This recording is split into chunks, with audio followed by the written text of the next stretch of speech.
The World Cup may finally be over, but Brazilians are still struggling to come to terms with a disastrous end to the tournament for the national team. In Brazil, where football is a source of national pride, the team's crushing 7-1 home defeat to Germany in the semi-finals will go down in history as one of the most humiliating moments for the nation. It is certainly a score that rivals such as Argentina will never let them forget. 1, 2, 3, 4, 5, 6, 7, vamos Argentina!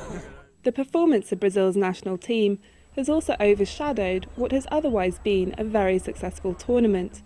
With few infrastructure problems, endless sunshine, Brazilian hospitality and some gripping football, the 2014 World Cup is being hailed as one of the best ever. Pô, a Copa tá maravilhosa aqui, pô, os gringos, os alemães estão lá curtindo o Rio, né? Estão bronzeados, né? A Holanda mesmo, né? Então, e espero que nós deixemos uma boa imagem, pelo menos no país, no futebol. No futebol, infelizmente, não foi uma boa imagem, né?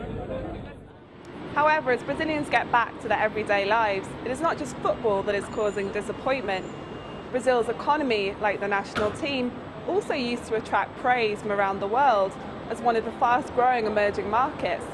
But that dream is also fading too.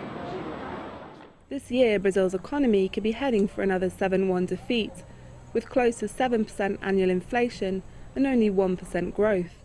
And it is really this score that will sway the outcome of presidential elections in October. The World Cup itself has not helped. Many industries and businesses simply came to a halt for the past month as Brazilians cheered on their national team. Even for hotels and airlines, the World Cup was not the boost many thought it would be, as business travel slumped. However, Brazil's economy is also suffering from deep structural problems, too much consumption and simply not enough investment. For average Brazilians, though, persistent inflation is one of the top concerns. Sim, sempre reclama bastante. Acha que a gente está abusando, né, do preço, mas não é que ela tem certo diferencial, né? Nevertheless, President Dilma Rousseff is still the favourite to win this year's elections. While mass street protests last year showed that Brazilians want change, such as better hospitals and better politicians, many are still too scared to swap the status quo for an uncertain future.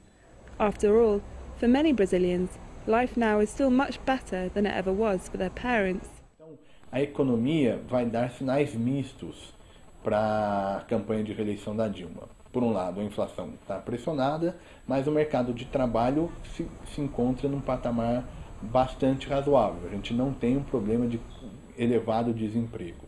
Então, o resultado disso é que vai ser uma eleição bastante competitiva e a importância do debate eleitoral vai ser muito grande. Ultimately, a lot will depend on Brazil's main opposition candidates, Aécio Neves of the PSDB party and Eduardo Campos and his Brazilian Socialist Party. In Brazil's poorer communities especially, such as this neighbourhood on the way to Sao Paulo's World Cup Stadium, they will have to convince voters that they're able to maintain the country's low unemployment rates, rising wages and popular social welfare programme, but also deliver the changes that so many people desperately want. This is Samantha Pearson for the Financial Times in Brazil.